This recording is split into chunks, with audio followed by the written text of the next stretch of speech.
Okay, morning everyone. Let's see who's here. So Casey's here again. Morning, Casey. Oops, no. Thika's here. Thika was here first. Hello. Caleb's here first, second, I guess. Good morning, Caleb. Lim's here. Good morning, Lim. I'm here. Good morning, Mike. Casey is here. Hi, Casey again. Ying is here. Good morning, Ying. Good morning, Chiffon.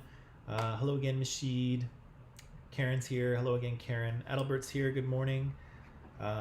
Cindy's here. Good morning, Cindy. Good morning, Sabrina. Min is here. Hello, Min. Sam is here. Good morning, Sam. Manish is here. Hello, Manish. Hello, Aliana. Jenna's here. Good morning, Jenna. And hello, Ella. Okay. So, today what we'll do is we'll talk a little bit about the video that we watched yesterday. Hopefully it's still roughly in our memory and that we remember it. We'll talk a little bit about philosophy, and then I will give you the assignment for the final assignment, which of course will take the place of the final exam. That's what we'll do today. So let's hop in really quick. So we were talking yesterday about the Peloponnesian War, the war between Athens and Sparta. Athens decides to get involved with a war in Sparta because they are in war with Sparta because they feel that they are almost the masters of the Aegean. They are almost the greatest power in the Greek world. There's just the Spartans that would oppose them. And so if they conquer the Spartans, they would have the glory of being masters of the Greek world. And so Pericles convinces the assembly that they should go to war with Sparta. They do. The assembly votes yes. And so Athens and Sparta are embroiled in a 27-year war. And in part it goes on for a long time because these two sides are mismatched, right? Sparta is a land-based power. They have land-based soldiers who are the best in Greece. Athens can't. Athens has a massive navy, right? They have all of those triremes that they built up. But of course, they can't really fight the Spartans with those because the Spartans don't have a navy. And so these two sides are kind of trying to do battle with each other, but they are prevented from having a sort of one final decisive battle. And so the war goes on for quite a while. There are little victories and little defeats. Athens has to suffer through an outbreak of the plague at one point, which is quite awful, and large numbers of Athenians die. And in the course of the war, these two city-states are kind of changed, right? Athens, we said, becomes more democratic because it becomes more reliant on the rowers for their triremes. And so if these rowers are so important, they feel that they should have a political voice. And so they start to gain the right to vote during the Peloponnesian War because they are so important to the survival of Athens. And Sparta changes as well, right? Sparta becomes less isolationist. For quite a while, Sparta just kind of minded its own business down there in Laconia and didn't interfere with what was going on in other Greek city-states. But during the Peloponnesian War, it allies with a number of Greek city-states who are not allied with Athens. And so they kind of become more involved in the Greek world, those Spartans do. We said that warfare changed as well. It wasn't as seasonal as it was in the past. People were fighting battles throughout the whole year with standing armies. And attacks on civilians became more acceptable as well. And so the Peloponnesian War was kind of, I think in the documentary they said yesterday, it was kind of a low point for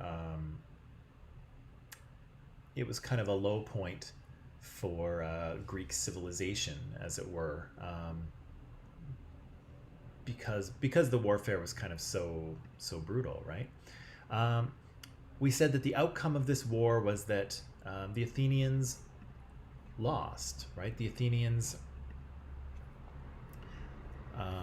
Sorry, I'm just distracted here for a second.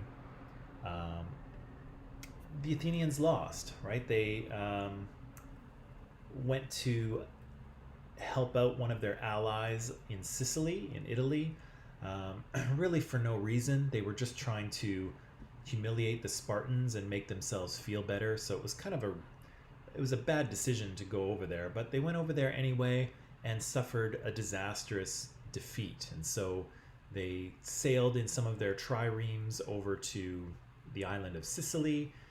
Nobody came back, not a single person or ship came back from that. And with a little help from the Persians, the Spartans blockade Athens. They cut it off from its food supply, and the Athenians are forced to surrender. And so the Spartan commander here, Lysander burns the rest of the Athenian navy, awful, tears down Athens' walls, and takes control of it for a small time until the Athenians are able to sort of overthrow these oligarchs that are put in charge of Athens, and they're able to restore their democracy a few years later. But we said at the end of the Peloponnesian War, the character of Athens' city-state changes, and so it's still a democracy, but it goes from being sort of an imperialist, aggressive military power to a city that's a little more focused on intellectual pursuits and the arts and philosophy and science. And so that brought us to our documentary. So first question I had for you, when the documentary started yesterday, we saw they were talking about bronze sculptures, Greek bronze sculptures, and how kind of beautiful and sort of lifelike they were. And the artist they were talking to, he had a theory about how the Greeks were creating these statues. And what did he say? Cindy says, in high classical times, they used live models, covering them in plaster in order to cast them from life. Yeah, they make casts out of people. Jimmy, what you say here, Jimmy, is true. The older Greek statues that we see in kind of archaic Greece are influenced by the ones in Egypt, right? So we see the same kind of very stiff body posture and the arms down by the side and the left foot stepping forward. We see that very unnatural kind of pose in archaic Greece early on. But in classical Greece, we see something different, right? And so Casey says, the casting of live human models copied in plaster, and then they use a wax mold, right? So they basically build a wax mold, cover it in plaster, and then pour in liquid bronze, right? And so the bronze melts all the wax immediately, and you're left with this bronze sculpture, which is, of course, very lifelike, because it was, at least this artist, Nigel, what's his name again? Nigel Constam. Nigel believes that they were actually casting real people, and he thinks so, if you recall, he thinks so because of the bottoms of the feet, right? He said if you look at the bottoms of the feet, I'm not going to put my feet up here, but if you look at the bottoms of the feet of those sculptures, you'll see that they're not perfectly flat. They're kind of squished, right? Because somebody was actually standing on those feet, right? Their feet were kind of compressed. And so Nigel Constam says that's proof that these people were actually cast from life. They weren't sculpted or carved just on their own.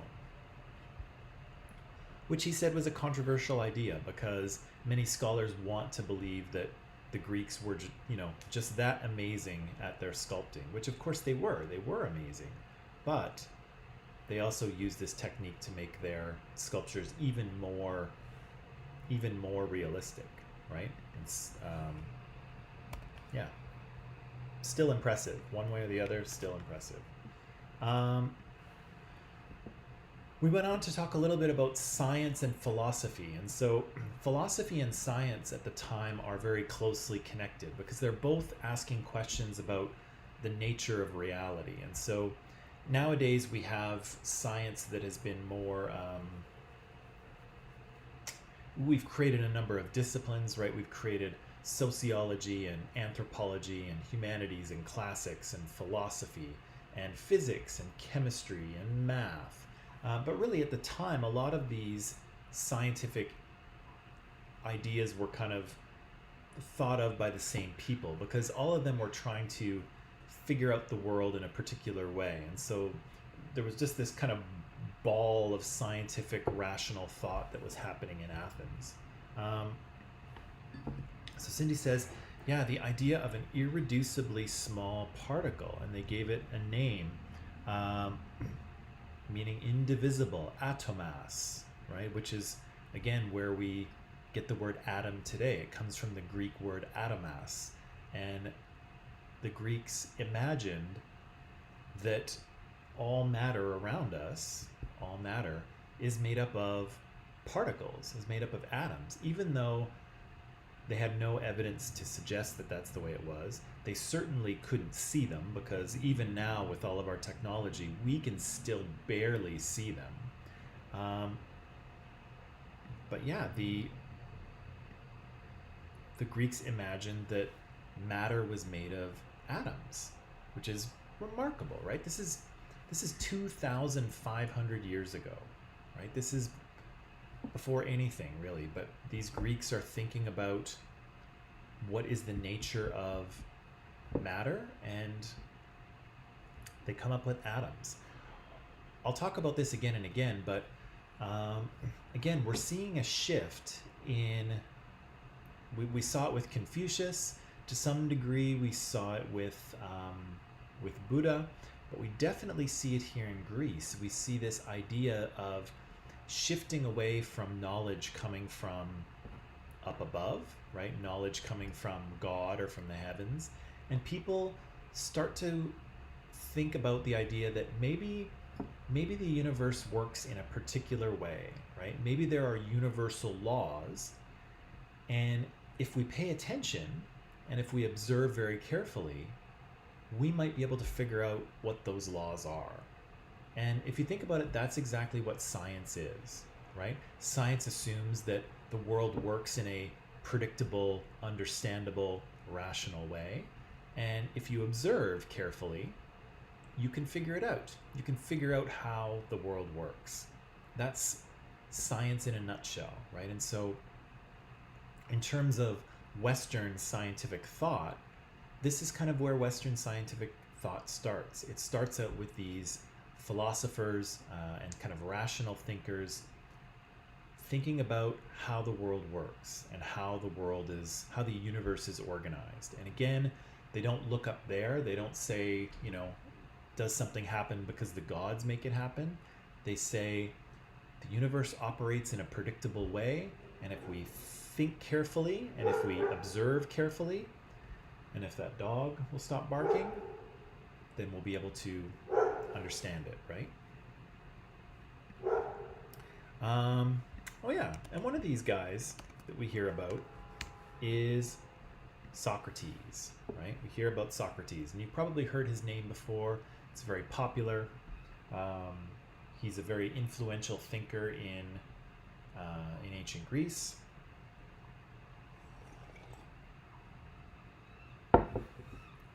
And Cindy says he's the most influential philosopher in the Western world. Probably. I think the documentary said that, Cindy, but you could make an argument for some others too. His student, Socrates' student, is it Plato? And then Aristotle? I always forget what's the order of things? Hang on. I'm going to check it out. Oh yeah. So Plato was the student of Socrates, and so you've probably heard of Plato, and I think Aristotle was the student of Plato. And so all of those names might be familiar to you. They are very influential in terms of Western scientific and philosophical thought. But Socrates is arguably the first one. And so, so Cindy says, he's one of the most influential philosophers in the Western world, an original thinker, which he was. Casey says, yes, his ideas influence people. Good. He gained influence with aristocrats. Yeah, a lot of the kids of wealthy Athenians wanted to learn and study from Socrates, at least in the beginning. An original thinker. Karen says he's a philosophical thinker. He made a famous haircut. Is that right? Did he? He asked complicated questions that made people look like fools for not knowing the answer. Well, he was very good at doing that. And again, because he was a kind of logical, rational thinker, he liked to expose people's prejudgments. He liked to expose things that people thought they knew, but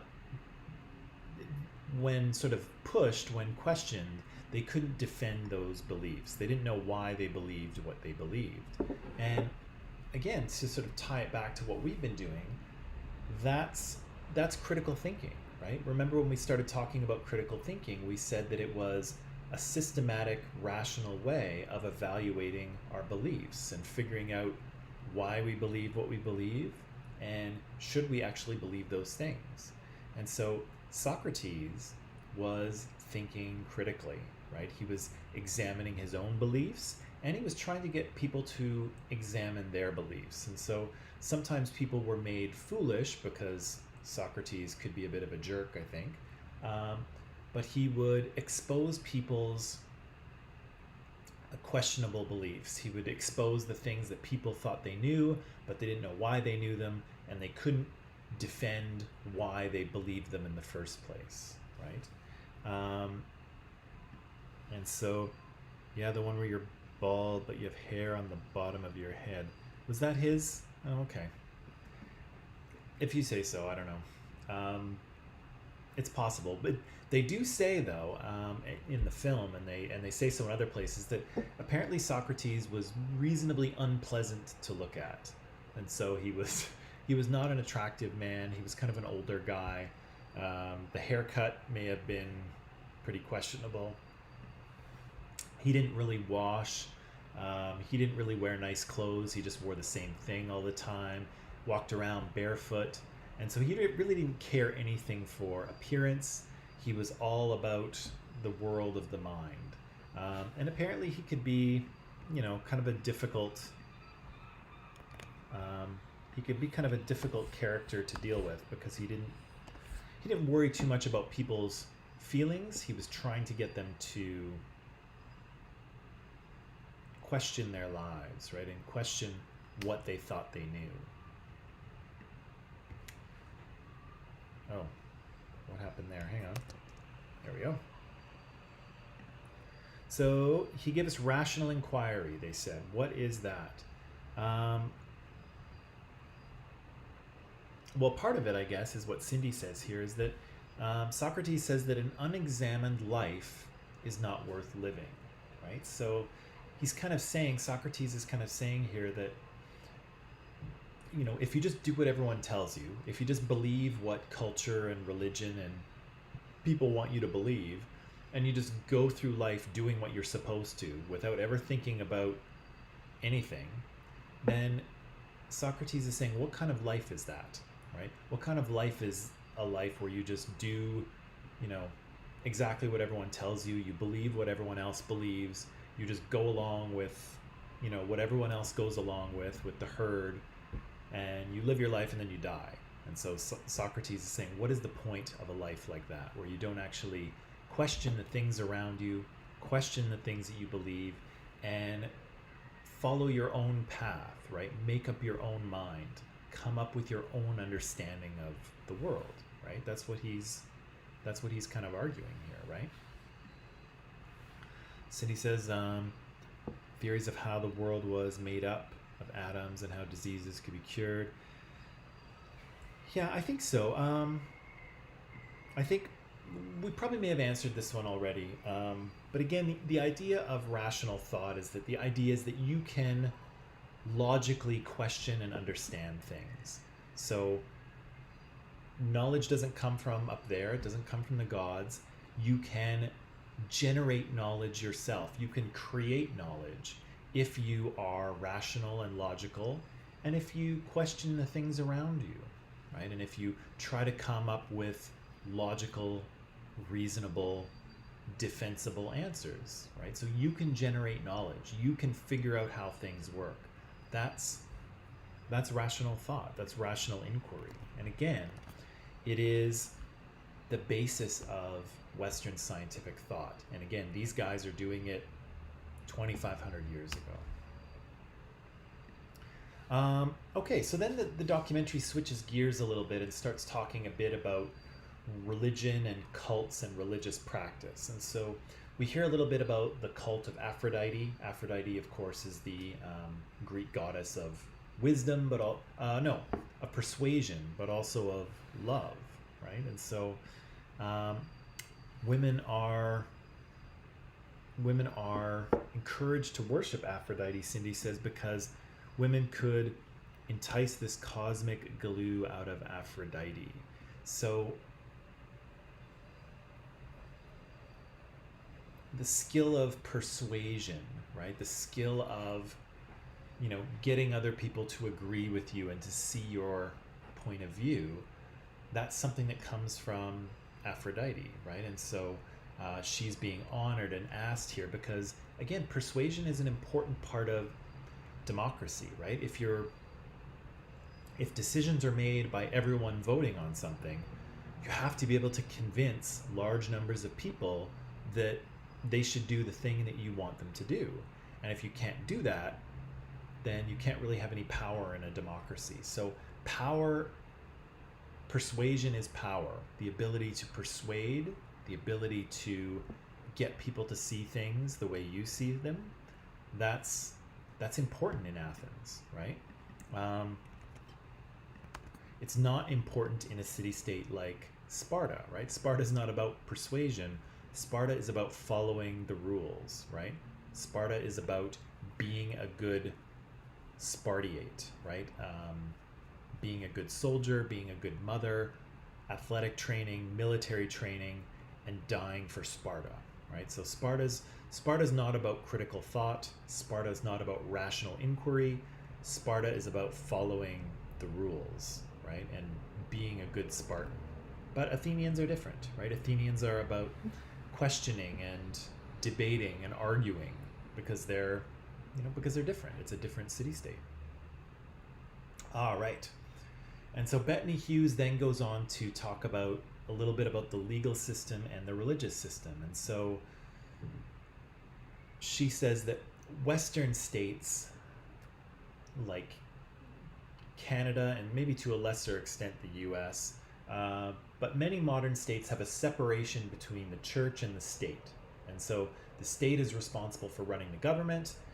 Religious leaders are responsible for the whole religious thing. And so in a modern state, the idea is that religion doesn't interfere with the running of the state, right? The state is a secular, non-religious entity, and religious stuff is over here. Now, of course, there's modern states that aren't like that, right? There are modern states where religion is a little bit connected to the state or heavily connected to the state. But we like to imagine ancient Athens as being separate, right? The legal system being totally secular, and then religion is over here. But Bettany Hughes says that's actually not the way it was. There is evidence of religion finding its way into the legal system. And Cindy says,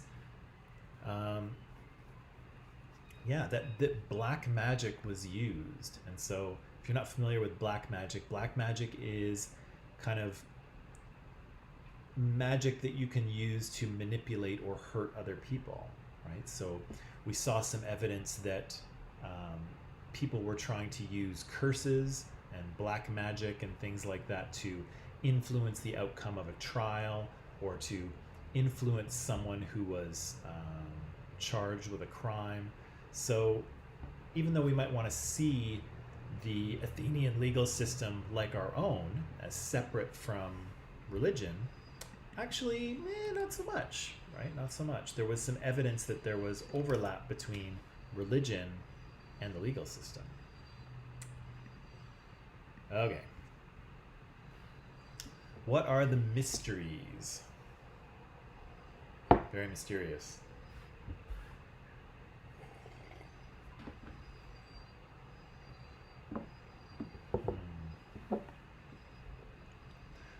mysteries.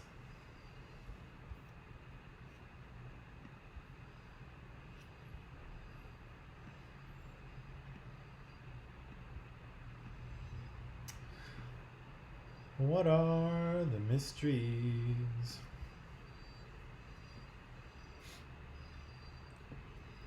There's 20 people. I should have 19 answers, not just one.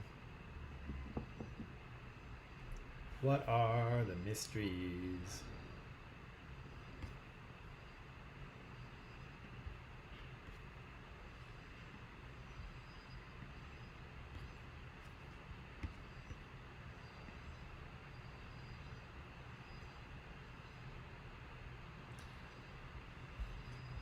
Okay, so Cindy says, those who revealed the secret rites risked the death penalty. Yes. So there is some, these mysteries are, there's sort of some knowledge and a practice. There's things that happen, things that are said, and you are not allowed to reveal them under penalty of death, right? And so this is actually the case with a lot of ancient cults and ancient kind of religious sects.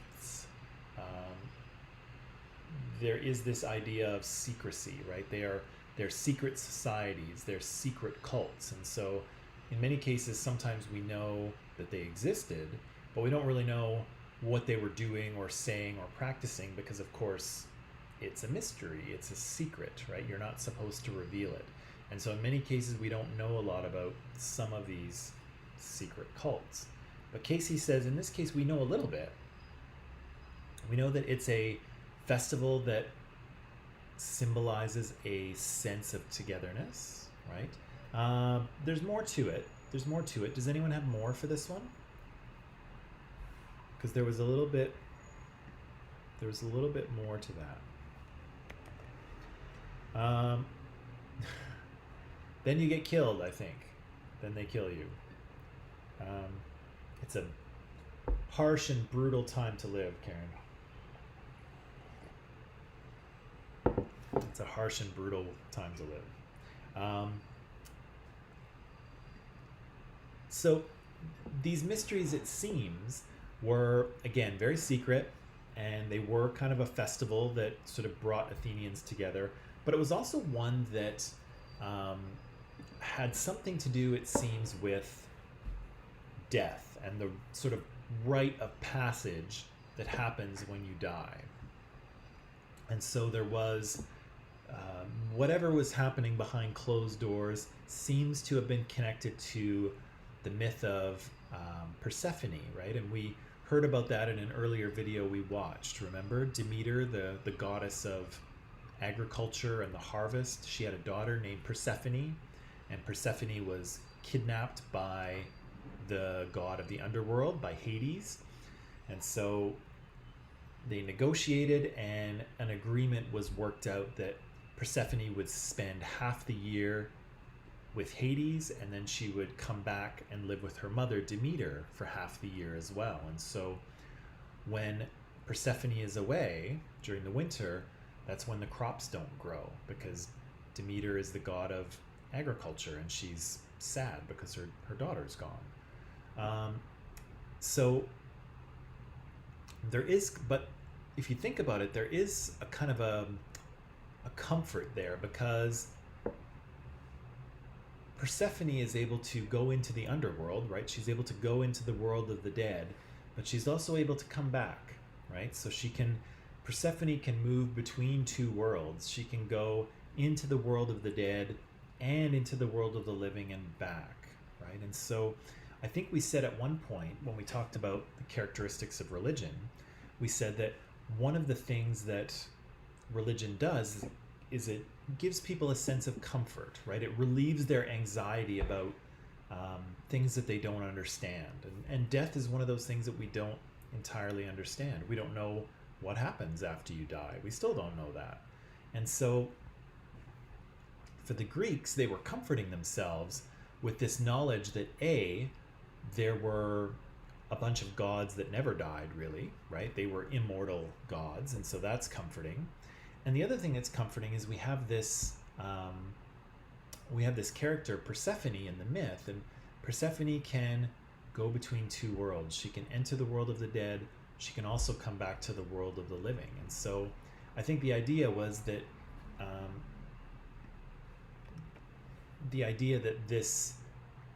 these mysteries, whatever they were, whatever this kind of festival was about, was connected to this myth of Persephone and Demeter, because again, it was comforting, right? It was comforting to the Athenians that, death was not the end, that, Persephone came back, and so, maybe death is not the end for you. But the narrator Bettany Hughes says that the Athenians were increasingly becoming fearful of death. And why was that?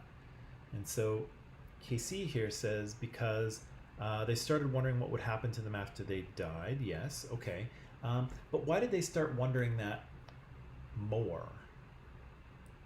Why did they start wondering that more? I'm sure they wondered about it before. People have been wondering that for thousands of years, maybe even tens of thousands of years. But why were the Athenians increasingly fearful of death?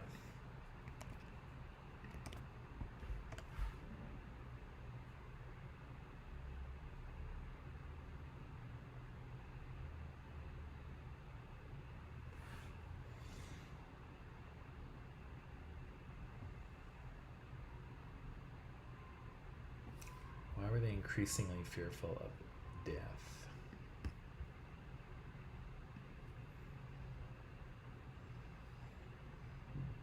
I'll give you a hint. It has something to do with Socrates. Wasn't his fault, but it's connected to him.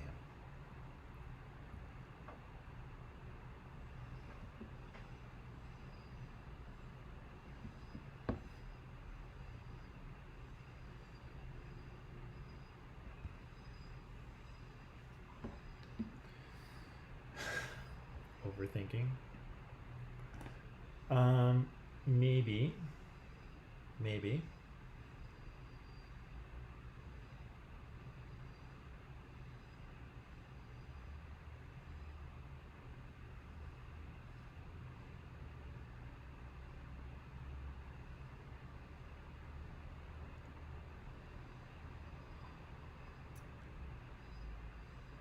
Also them finding out what they thought they knew. Ah, okay. Yeah. So I'm going to take that, and I'm going to take this. The emergence of the individual as a separate unit, and then finding out what they thought they knew was wrong. Yeah. So what starts to happen here is, again, in Athens, there's these ideas spreading about rationalism, right? About actually thinking about the way the universe works, right? And understanding that, yes, there are still gods, but gods don't control the world. The world seems to operate according to natural universal laws, which the Greeks were trying to figure out. But if that's true, then what happens after I die, right? If I wasn't created by the gods, if I'm just atoms, right? If I'm just a bunch of particles and atoms that are stuck together, then when I die, does that mean I'm going to, sail the river Styx and, be judged and maybe go to Hades or maybe go to some paradise? Or is all of that made up? Will that happen? If I die, will that just be the end? Right? And so people are starting to have these uncomfortable thoughts because I guess what you say, Karen, is correct here. What they thought they knew, people started to question the reality of that, right? They started to question the nature of the universe and how the gods fit into it. And so individuals themselves became a little more fearful, right? They're like, what is going to happen what is going to happen when I die, right? So how did they try to overcome this? How did they try to overcome this fear?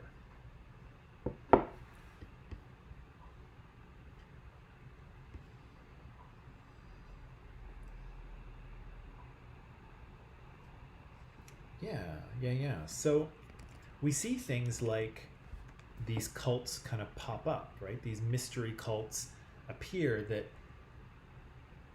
help convince people that they can sort of get into paradise, right? That they can enter a better afterlife, right? So that's good.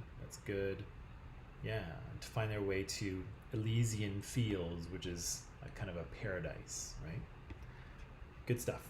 Okay. Greek drama.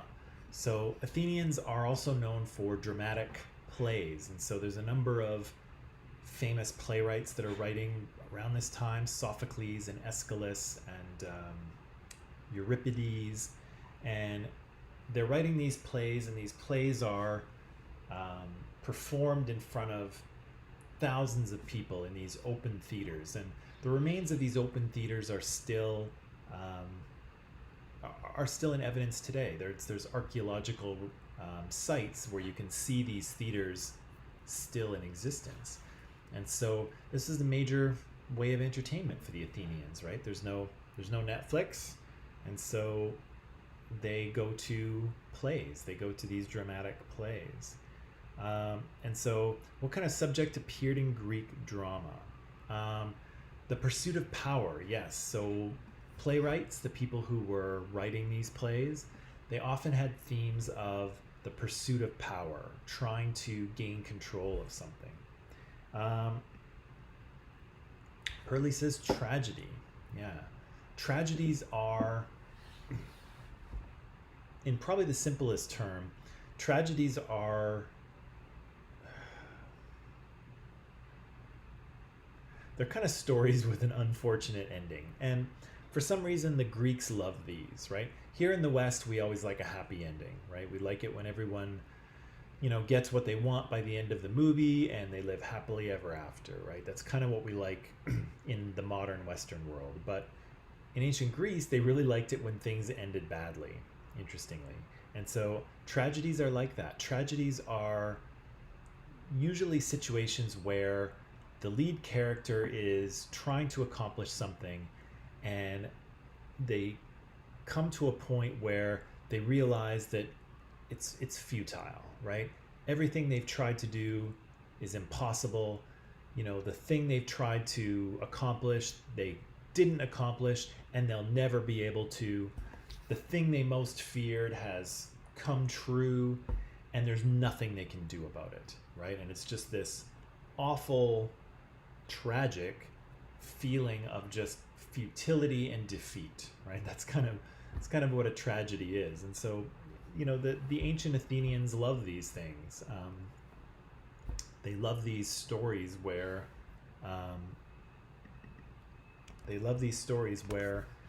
the lead character is trying to accomplish something, trying to gain something, seems to have everything going for them, and then everything is taken away, their hopes are dashed, and it's all futile, right? Their lives are now a lie. Everything they tried for is unavailable and not accomplishable, and it's just despair and crushing defeat. Yeah, the Athenians love this stuff. I don't know why. Well, actually, I do know why, but they do love it. What did you say for this one? Did you have anything for this question? What effect did the Peloponnesian War have on Athenian drama? Did you catch that one? You might actually have to help me out with this because I don't actually remember what they said. Okay, so Cindy says that some of the more terrible stories of war are kind of portrayed in these plays. Okay. Questions about sacrifice. Yeah, so we have questioning the practice of human sacrifice before a battle, right? That can come up. What else did they say? Yeah, this one's a little fuzzy for me. I don't quite remember what was said.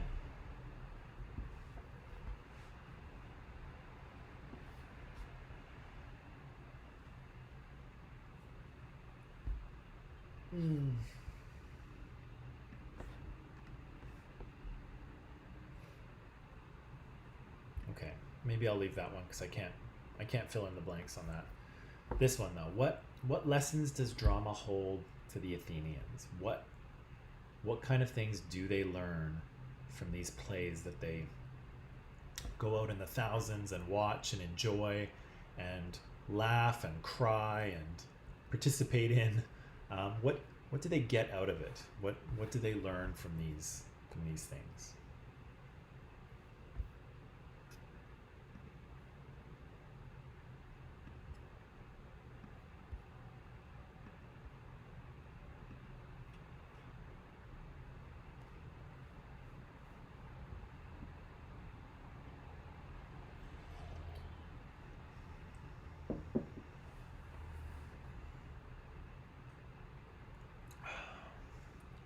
What lessons do the Athenians learn from their drama?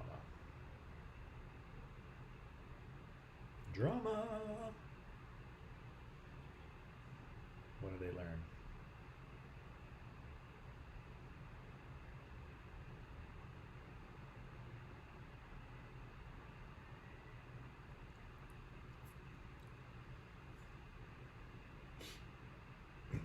Okay. Clearly, we've been working really hard for a while here. Let's take a little break. You can think about that.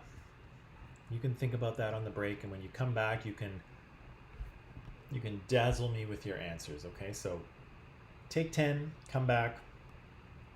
We'll deal with that last question. Okay.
Okay, people, and we're back.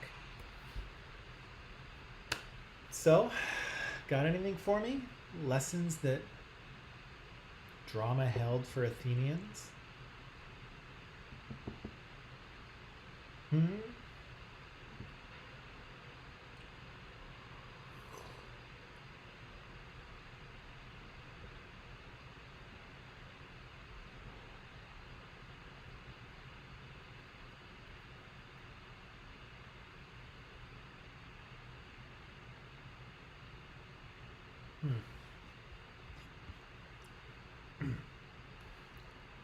Still nothing, hey? Well, one of the things we could probably say about Athenian drama is that it probably reflected many of the ideas and many of the lessons that they found in myth, right?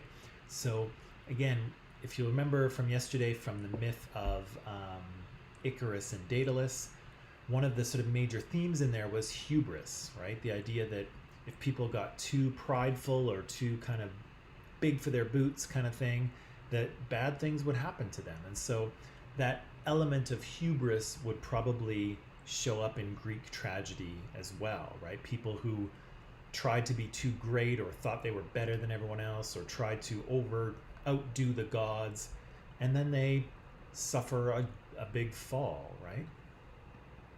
Cindy says Athenians were too courting tragedy spawned by the tension of new ideas and old beliefs. Yeah, so there was one of the other things that are happening in drama is that people can, and this is true of actually all societies, it's true of Western society for sure. Some of the questions we have about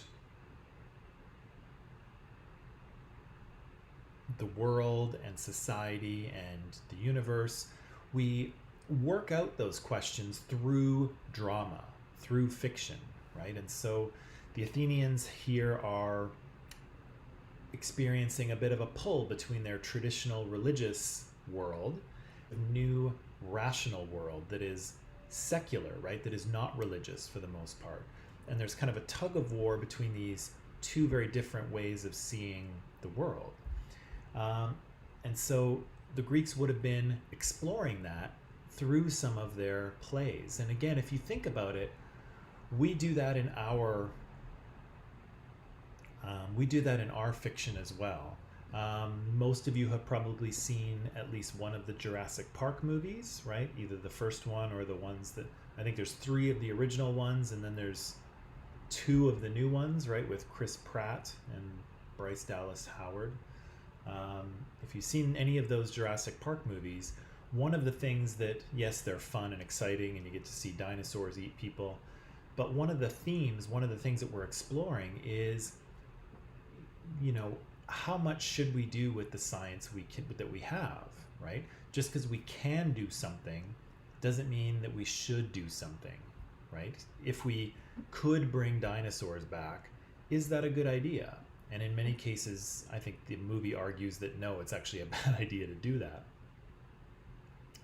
The other thing that a movie like that explores is that can we expect to control nature, right? Sometimes we think we can, but we don't understand everything about it, right? Sometimes the things we do affects the natural world in ways that we don't understand or didn't anticipate or don't know how to fix. And so, part of the theme of that Jurassic Park movie, or the Jurassic Park movies in general, is can we control nature, right? Can we control the natural world? And I think we see in the movies that we can't, because the dinosaurs always get out and then there's the running and the screaming, right? So I think the Greeks were doing the same thing. They were exploring the questions that they had of the day through fiction, right? Through their drama. Yeah, and the degree to which they had control over their world. Yeah. Okay. Good stuff, people. Where are we here? Okay, here's what I'll do. Let's talk about the final paper, the final exam, okay? Not final exam, it's a final paper. So, I'm not sure if you looked, but I have posted this on Student Portal and in Microsoft Teams under Files, okay? And so this is it. This is what you'll write me instead of a final exam, okay? I'll be asking for a paper from you that's about 700 to 900 words, so maybe about 3 pages or so, give or take. And I would like your paper to answer or explore one of the following questions. Just one, not all 3, just one. There's four questions. So the first question, how does understanding the diversity and the complexity that we find in one culture, how does that help us to understand other cultures? So you can answer that question. You can answer, how does geography and environment influence the development of complex cultures? You can answer that one. Third one, how are cultural values and belief systems connected to structures of power and authority within culture? Okay. And then the fourth one, what are the most important lessons that we might be able to take from the ancient world, and how can we kind of apply them in the modern world? Okay, so I'd like you to answer one of those 4 questions in a paper. Okay, so as you can see here, I've got some requirements. I would like you in your paper to answer the question, I would like you to answer the question using a clear argument, so a conclusion with premises. I'd like you to use some outside sources for this paper. You can use some of the material from the course, and of course you can use our textbook from the course as well, but you have to cite that material just like anything else, okay? All sources in MLA format, which we've been doing in the micropapers.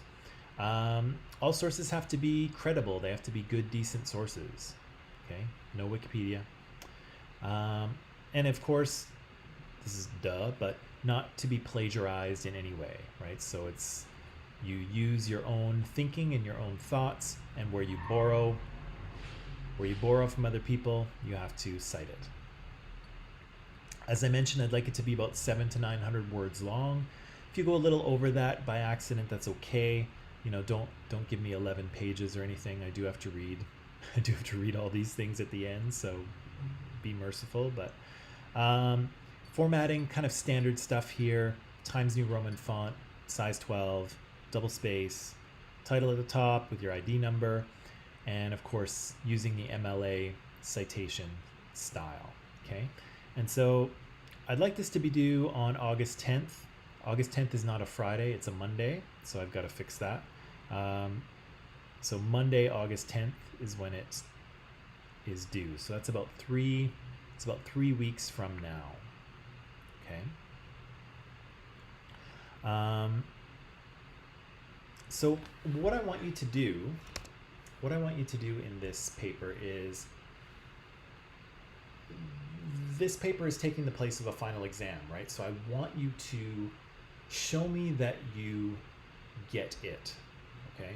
Show me that you have been in this course, you've been learning things, you've been understanding how ancient cultures operate and how they fit together, what some of the patterns are between different cultures, some of the things that we've pointed out and some of the things that we've learned. I want you to show me the outcome of this course. Show me what you understand.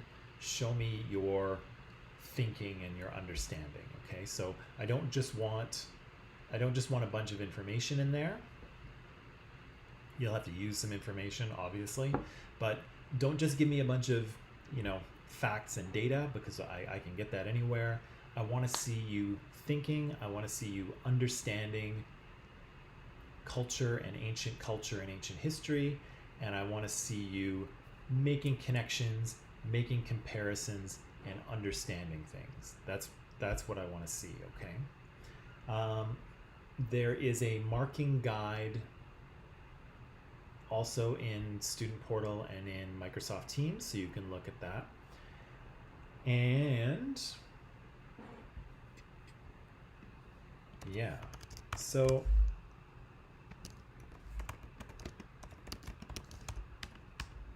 maybe I'll just kind of open the floor to questions about the final paper.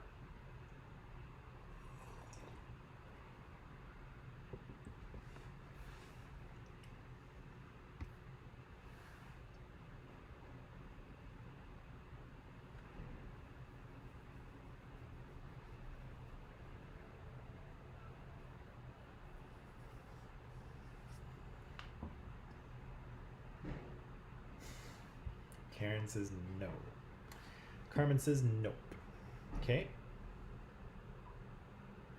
Sheed says no.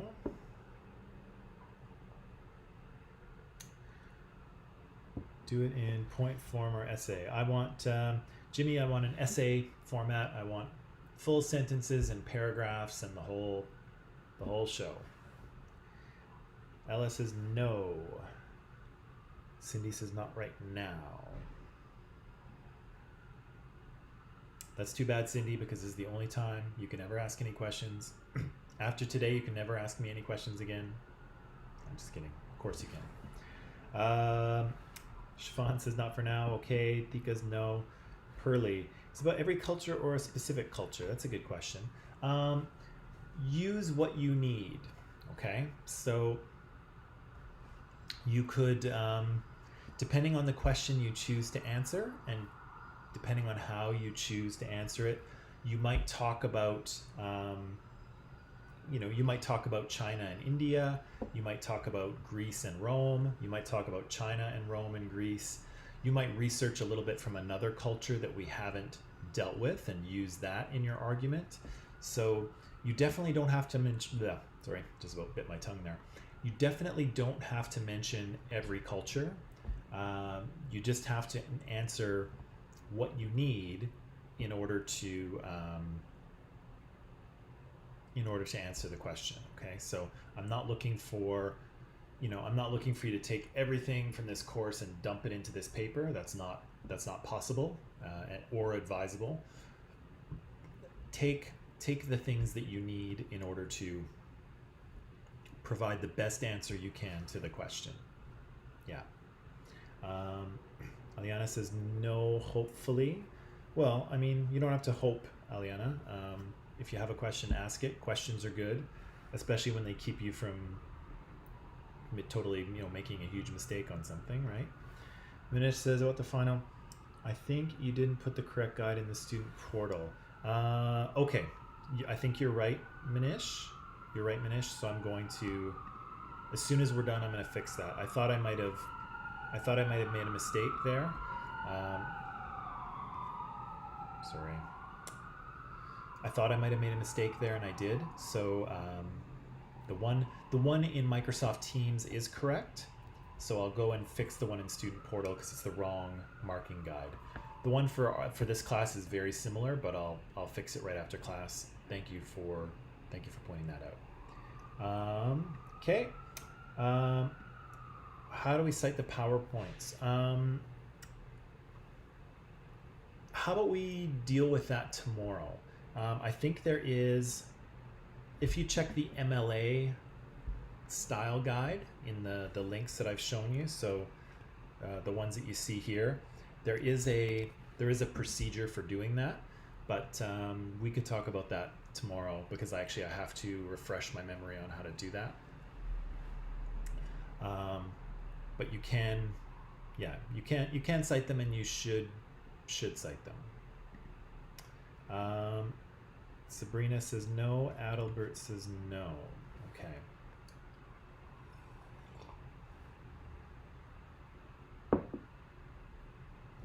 Okay, so in the meantime, I'm going to try to mark your micropaper 2 as quickly as I can.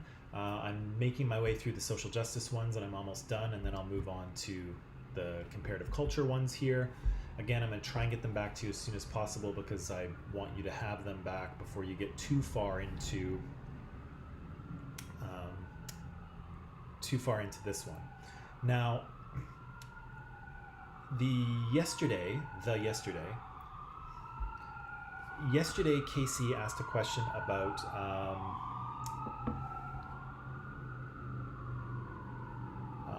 Casey asked a question about paper structure, and this morning in social justice I did a little bit of a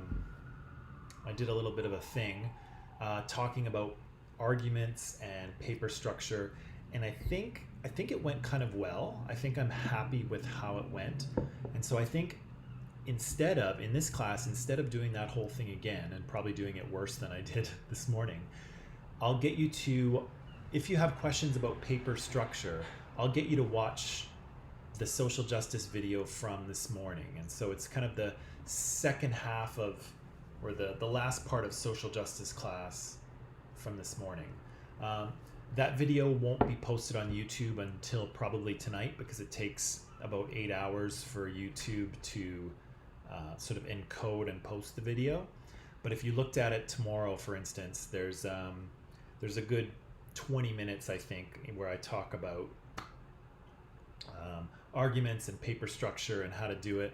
And people in social justice seem to think that it was helpful and useful. So instead of kind of doing that whole thing again and probably not doing as good of a job, I will direct you to the social justice video from this morning, the last part of class where I talk about that. Again, it won't be up until tomorrow, but tomorrow you can have a look at it, and it'll probably be helpful for you. But we can talk a little bit about citations tomorrow, if that's helpful to you. And so maybe that's the other thing too that I'll ask is,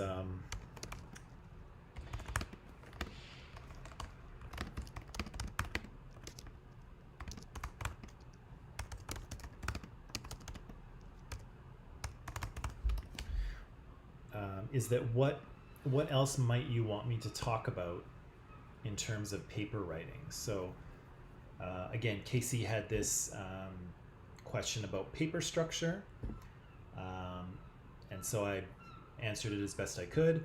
Is there something specific that you would like me to talk about? And I could do a little kind of blurb or a little kind of clinic on how to do this particular thing when you're writing. Is there anything that sort of comes to mind in that regard?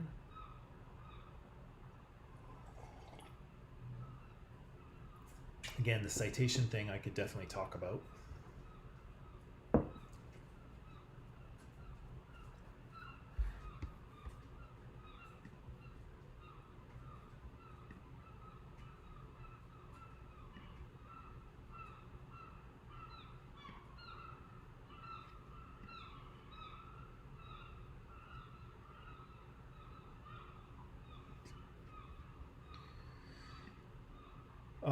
Okay, how do you want me to talk about them?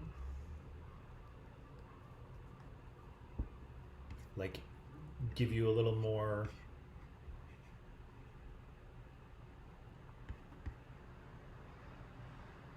Okay, I'll talk about them here.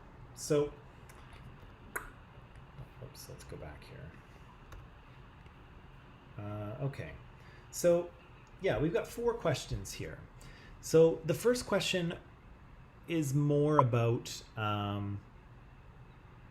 form of the website quote. Okay, so in addressing this and addressing this, I'll talk about those things tomorrow. So the citation thing I'll do tomorrow, Casey and Ying. Okay. Well, okay. So the first question, maybe I'll just blow this up a little bit if I can. Whoa, too much. There.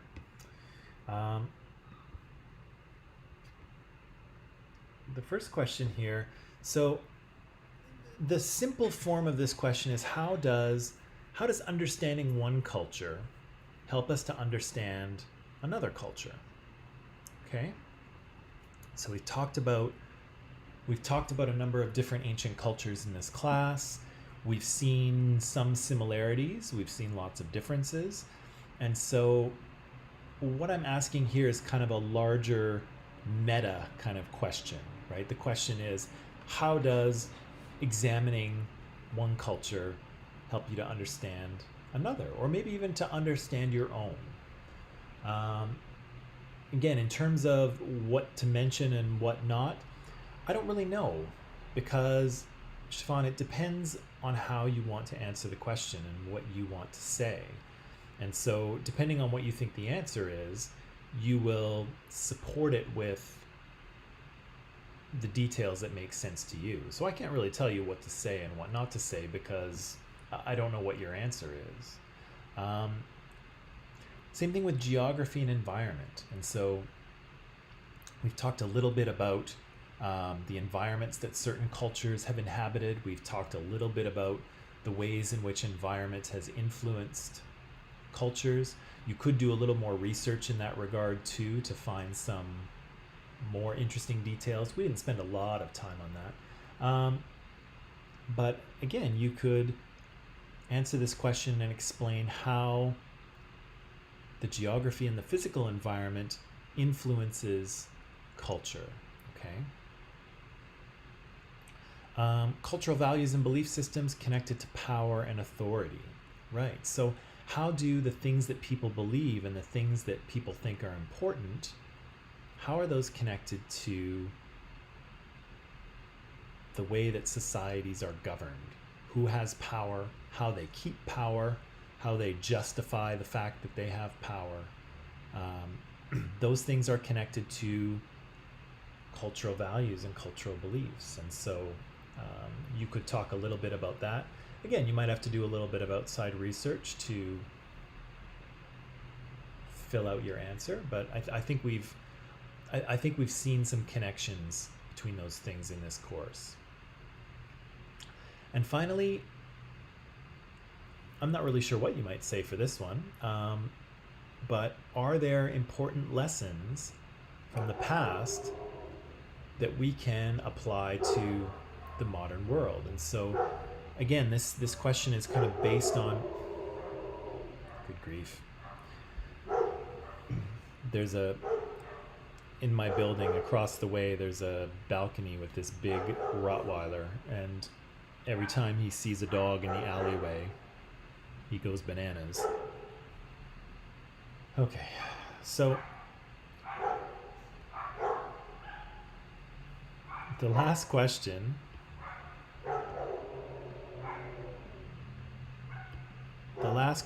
here is basically the idea, we say this all the time, that, we need to learn history because we need to learn the lessons of the past so that we don't repeat our past mistakes. So if that's true, and I'm not saying that it is, but if it's true, what can we learn from the ancient world, and how can we use it to understand the world of the present? Again, I don't know what you might answer. I don't know if there is a good answer for this based on what we've talked about in class, but if you see something that's interesting to talk about in terms of answering this question, then you can choose it. And if you don't see anything there, then don't choose that question. Choose another one. So that's kind of what I want you to do. I want you to look at. I want you to show me that you have understood the kinds of things we've talked about, the sort of connections we've made between things, the comparisons we've made between cultures and within cultures, and use it to answer one of those questions. Okay? That's what I want you to do. You can, again, use information from the course. I'd like you to use a little bit of outside material as well. So I'd like you to do a little bit of outside research. And yeah, I'd like you to answer one of those questions for me in the best way you can, and in a way that shows me that you understand what we've been talking about and understand how culture works and how kind of ancient cultures work. Yeah. That's what I want. Further questions?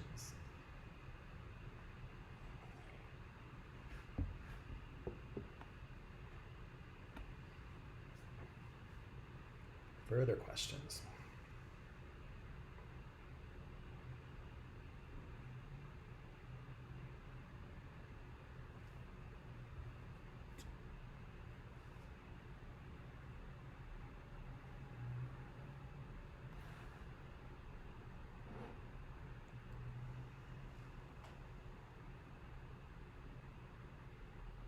Okay. Well, maybe what I'll do, I know we have a little bit of time left, but maybe I'll end it there for today. You can look over the assignment for the final assignment here and think about some things. I've got to change the marking guide in Student Portal after we're done, and I'll do that. Maybe think about some ideas you might have in terms of how you might be able to connect things to answer the question, to answer one of these questions. Tomorrow I can talk about citations if you like.